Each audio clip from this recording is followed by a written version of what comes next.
ابن عباس کہتے ہیں کہ ایک دن میں رسول اللہ صلی اللہ علیہ وسلم کے پیچھے سوار تھا. آپ صلی اللہ علیہ وسلم نے فرمایا، اے لڑکے، میں تجھے چند کلمات سکھا رہا ہوں. اور وہ کیا تھے؟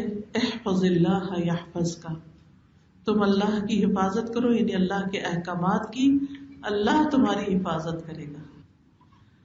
اب یہ بچے کو سکھایا جا رہا ہے کہ تم اللہ تعالیٰ کے احکامات کی حفاظت کرو، یعنی جو اللہ نے حکم دیا وہ پورا کرو، اللہ تمہاری حفاظت کرے گا. پھر احفظ اللہ تجدہ تجاہک، تم اللہ کے احکامات کی حفاظت کرو، تم اس کو اپنے سامنے پاؤ گے، یعنی جب تمہیں ضرورت ہوگی تو تمہاری مدد فرمائے گا.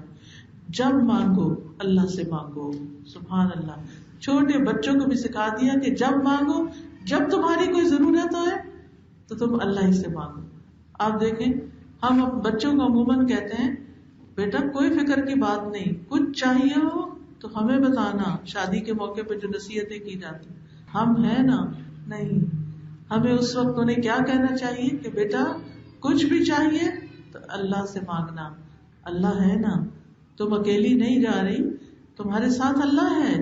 تم اپنی ہر ضرورت، ہر مشکل، ہر پریشانی کا ذکر اللہ سے کرنا.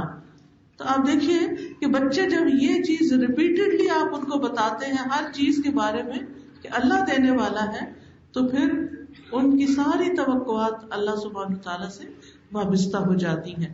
پھر ان کی زندگی میں ہوپ ہوتی ہے، ڈپریشن نہیں ہوتا، پریشانی نہیں ہوتی، کیونکہ انہوں نے اللہ کو پا لیا. پھر کہا جب مدد چاہو تو اللہ سے چاہو، جب بھی مدد چاہیے اللہ سے. اور ہم کہتے ہیں ایاک نعبد و ایاک نستعین. اب دیکھیے اگر نماز شروع کر رہے ہیں نا اللہ سبحانہ تعالیٰ کے سامنے کھڑے، اور جب اس کے اوپر پہنچتے ہیں تو توجہ سے پڑھیے. آپ دیکھیں گے کتنی مشکلات آسان ہو جائیں گی.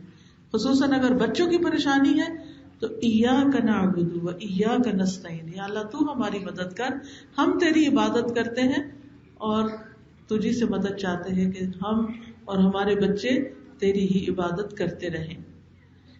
پھر فرمایا اگر ساری دنیا مل کر بھی تمہیں کوئی فائدہ دینا چاہے تو تمہیں کچھ فائدہ نہیں دے سکتی سوائے اس کے جو اللہ نے تمہارے لیے لکھ لیا.